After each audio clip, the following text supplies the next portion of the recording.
Hi students, நம்ம இந்த வீடியோவில் ப்ராபபிலிட்டி ஃபுல் கான்செப்ட் பார்க்க போகிறோம். ப்ராபபிலிட்டின்றது ஒரு பெரிய சாப்டர் மேக்ஸில். ஃபஸ்ட்டு இதோட இன்ட்ரடக்ஷன் என்னன்றதை இதில் பார்க்கலாம்.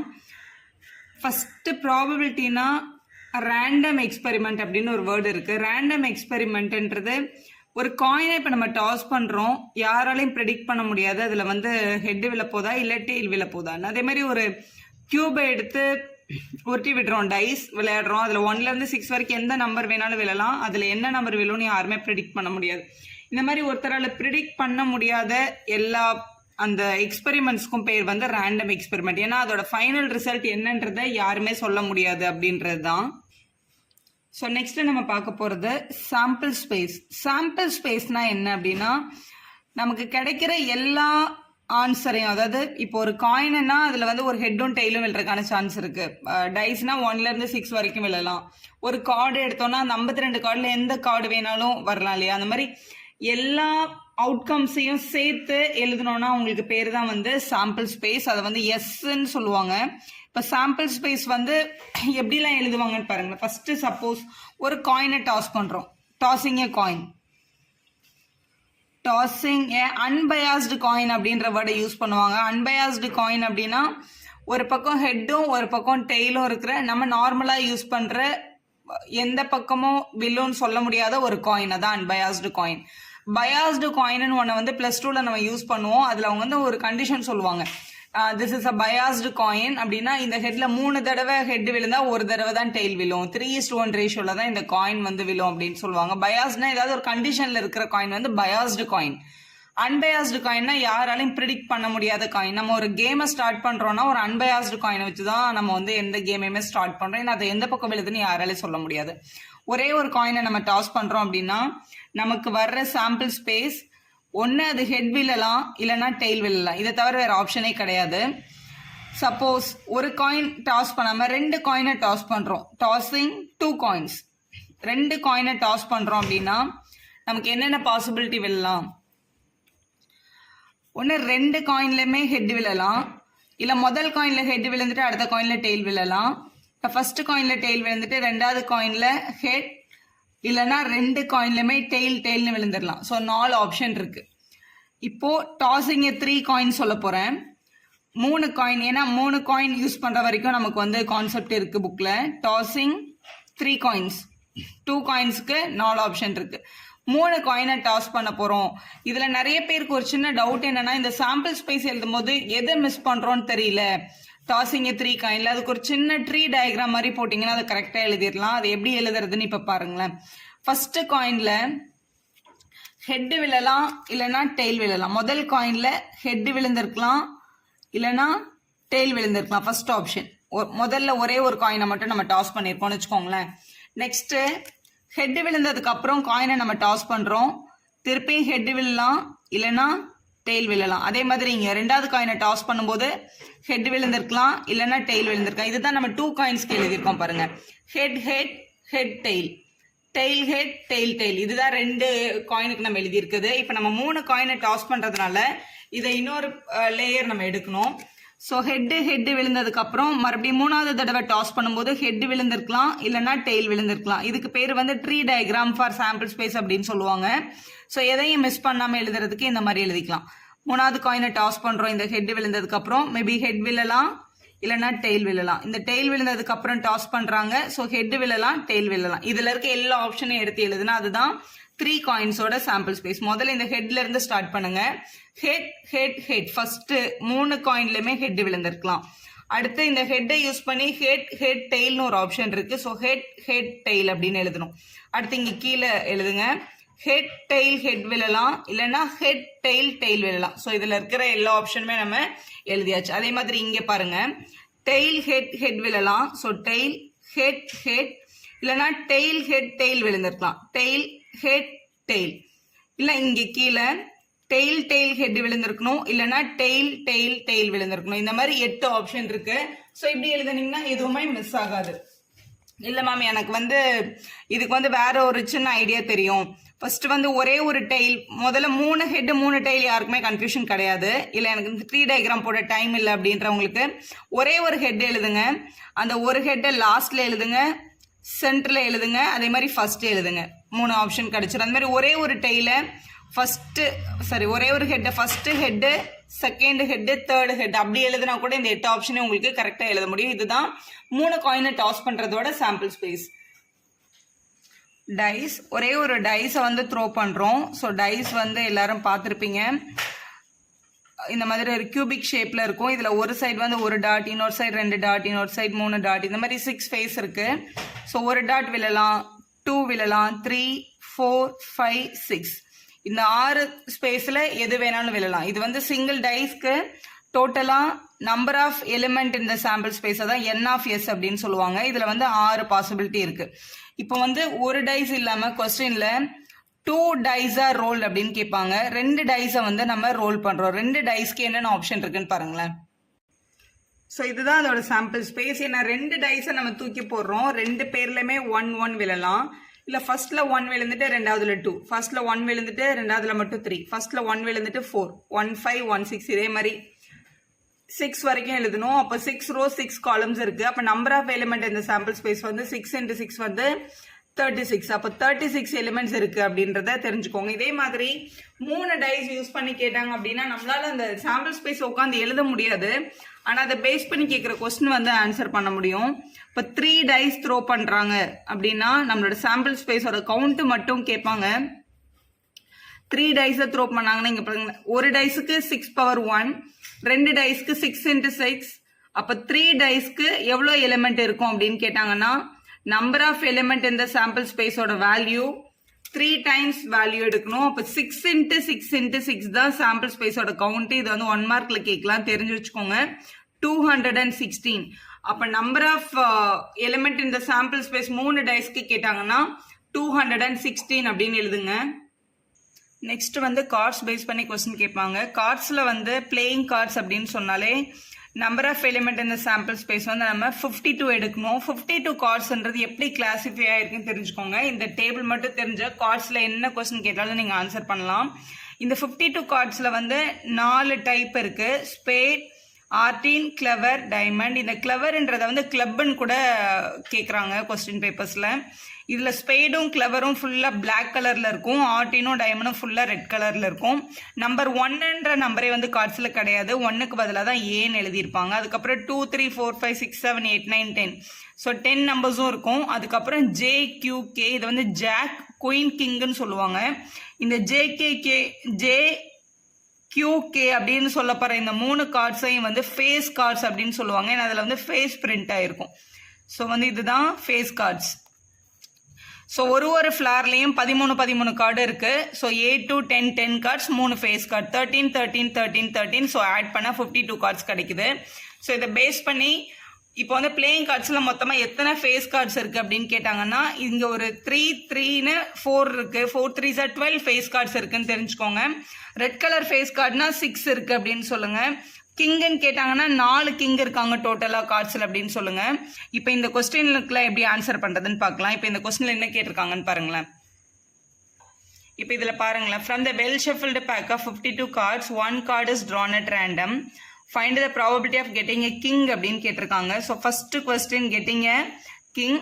ஸோ பேசிக்காக probability of getting a king, ஒரே ஒரு கிங்கை செலக்ட் பண்ணுறதுக்கு ப்ராபபிலிட்டி என்னன்றதான் உங்களோட கொஸ்டின். ப்ராபபிலிட்டியோட பேசிக் ஃபார்முலா மேலே favourable outcome by total outcome அப்படின்னு சொல்லப்படுறதான். ஸோ கார்டோட டோட்டல் வந்து 52.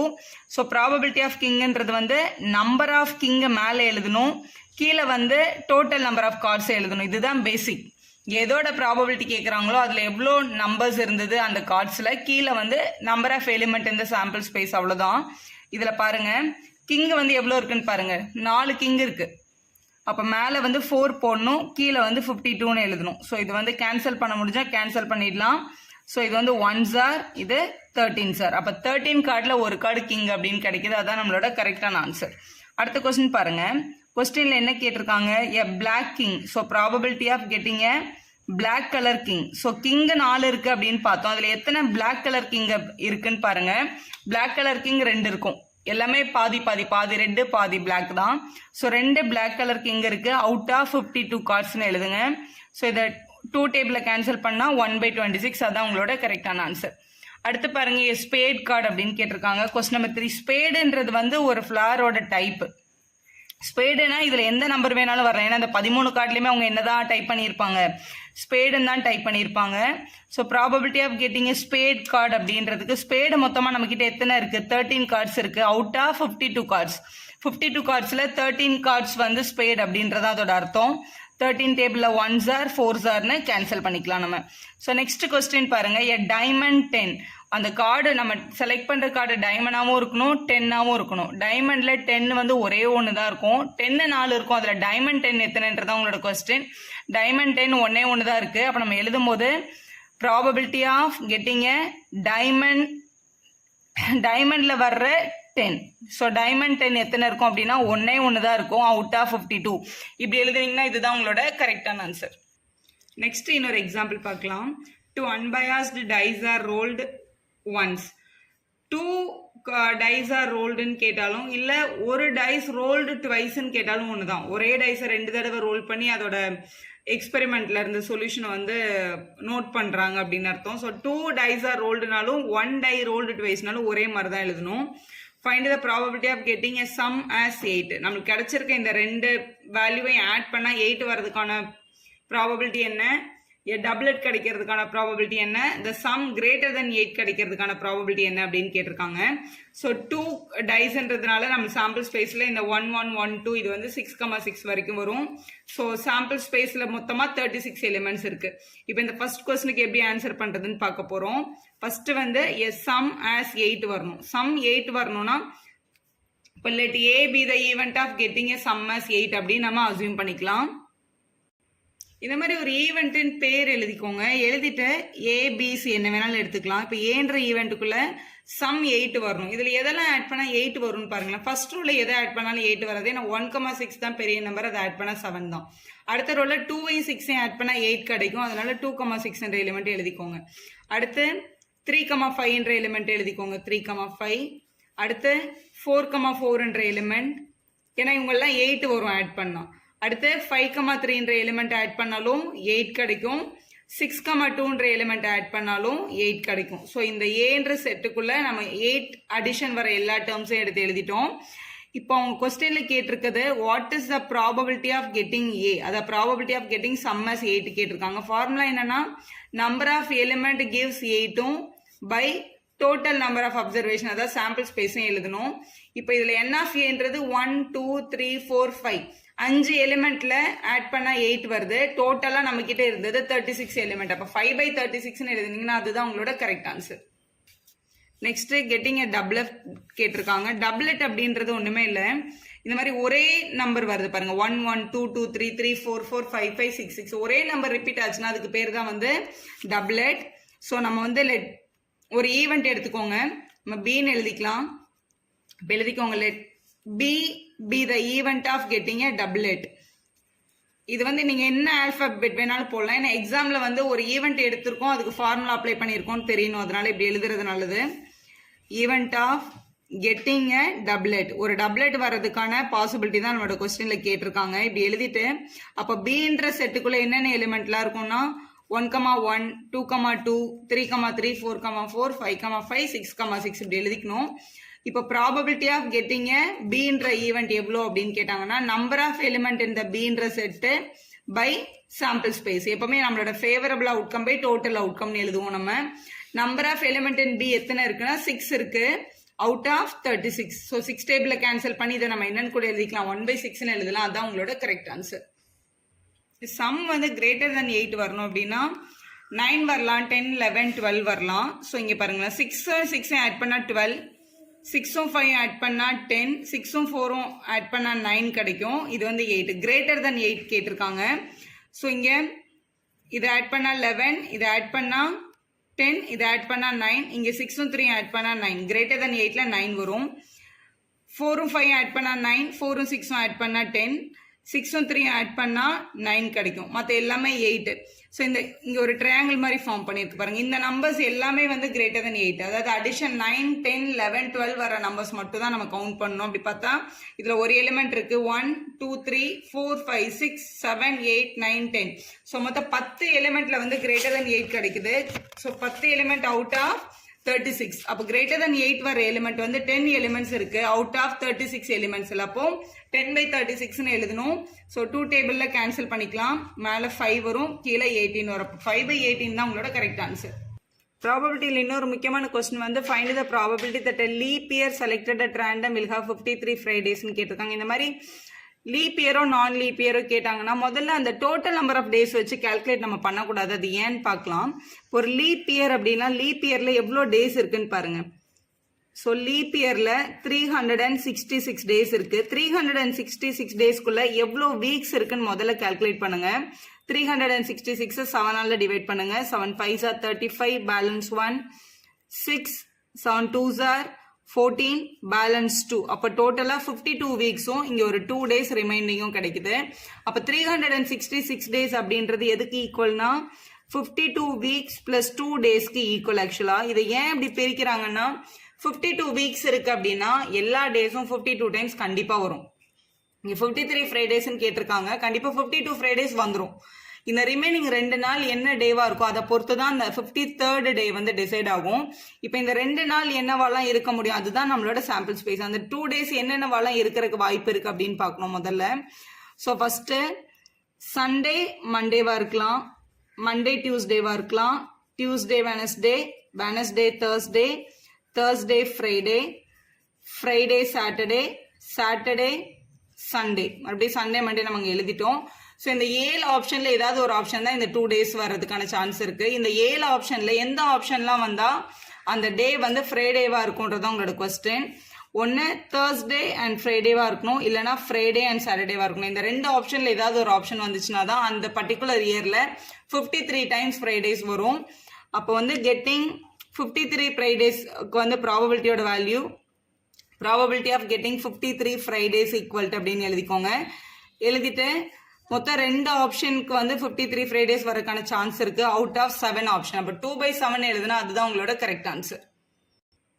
நெக்ஸ்ட் பாருங்க, the probability that it will rain on a particular day வந்து 0.76. what is the probability it will not rain on the day? மழை வர்றதுக்கான chance வந்து 0.76 இருந்தா மழை வராம இருக்கிறதுக்கான சான்ஸ் என்னன்னு கேட்டிருக்காங்க. ப்ராபபிலிட்டியில ஒரு விஷயம் நடக்கிறதுக்கான ப்ராபபிலிட்டியும் நடக்காம இருக்கிறதுக்கான ப்ராபபிலிட்டியும் நம்ம ஆட் பண்ணோம்னா கண்டிப்பா அதோட ஆன்சர் வந்து 1 தான். ஸோ அதோட பேசிக்கா அதோட ஃபார்முலா என்னன்னு சொல்லுவாங்கன்னா probability of any event P of ஏவையும் பி ஆஃப் ஏ பார் அப்படின்னா அந்த ப்ராபபிலிட்டி வந்து நடக்கல அப்படின்னு அர்த்தம். அது நடக்கல, அது ரெண்டத்தையும் எடுத்து ஆட் பண்ணோம்னா கண்டிப்பா ஆன்சர் என்னதான் வரும்னா 1 தான் வரும். இதுதான் பேசிக் ஃபார்முலா ப்ராபபிலிட்டியில. இதுல கொஸ்டின் என்ன கொடுத்திருக்காங்கன்னா probability that will rain on the day, அதாவது மழை வர்றதுக்கான சான்ஸ் வந்து let A be the event of getting a rain on the day அப்படின்னு நம்ம எடுத்துக்கிறோம். இது வந்து 0.76 இருந்தா மழை வராம இருக்கிறதுக்கான சான்ஸ் என்னன்னு கேட்டிருக்காங்க. அப்ப பி ஆஃப் ஏ பாருக்கு கொஸ்டின் மார்க் கேட்டிருக்காங்க. அப்ப பி ஆஃப் ஏ பார் தான் உங்களுக்கு வேணும். இங்க பிளஸ்ல இருக்க பி ஆஃப் ஏ அந்த பக்கம் போனா மைனஸ்ல போகும் இல்லையா, அப்ப -1 - 0.76 அப்படின்னு எழுதணும். பி ஆஃப் ஏயோட வேல்யூ 0.76, அது ஈக்குவல் தாண்டி போனதுனால மைனஸ் வந்தது. ஸோ சப்ட்ராக்ட் பண்ணிடுங்க 0.24. அப்ப 0.24 தான் உங்களோட கரெக்ட் ஆன்சர். நெக்ஸ்ட் பாருங்க, இப்போ நிறைய டைப் ஆஃப் ஈவெண்ட்ஸ் இருக்கு. இதுல இதெல்லாம் வந்து ரொம்ப இம்பார்ட்டன்ட்.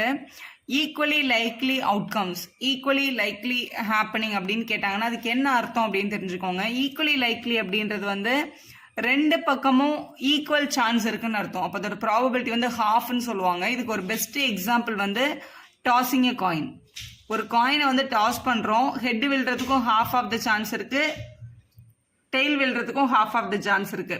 இப்போ வந்து ஒரு பேபி வந்து பிறக்குதுன்னா அது பாயா இருக்கிறதுக்கும் கேர்ளா இருக்கிறதுக்கும் ஈக்குவல் சான்சஸ் இருக்கு. அது ஒரு ஈக்குவலி லைக்லி அவுட்கம் தான்.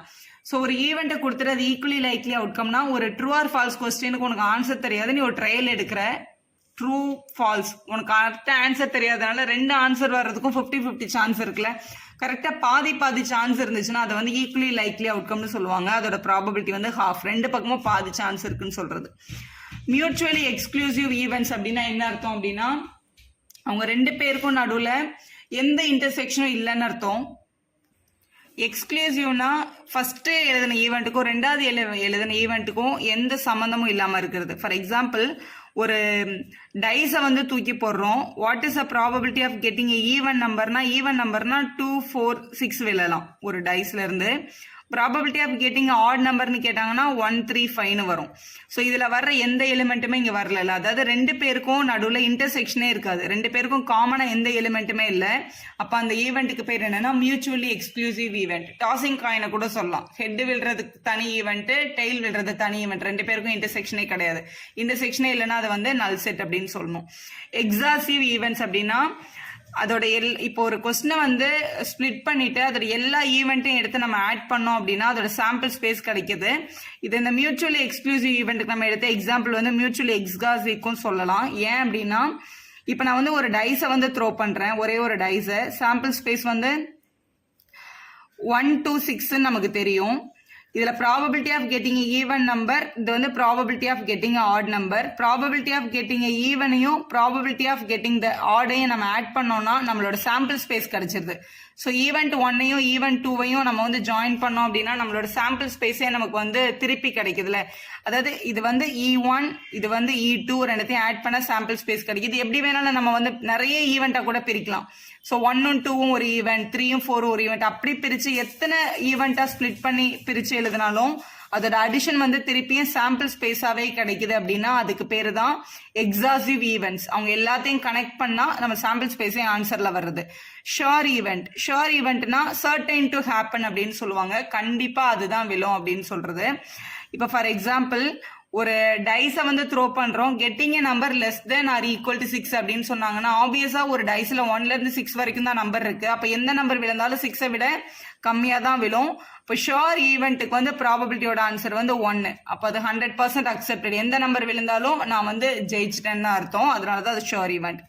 இம்பாசிபிள் ஈவெண்ட் அப்படின்னா இப்போ ஃபார் எக்ஸாம்பிள் நான் இங்க எழுதுறேன் பாருங்களேன். Getting 7 when a die is rolled. ஒரு டையை வந்து த்ரோ பண்றோம், ஆனா அதுல 7 விழணும்னு சொல்றாங்க. டைஸ்ல மொத்தமே 1ல இருந்து 6 வரைக்கும் தான் இருக்கு. அப்ப 7ன்ற ஒரு எலிமெண்ட் அங்க கிடையாது.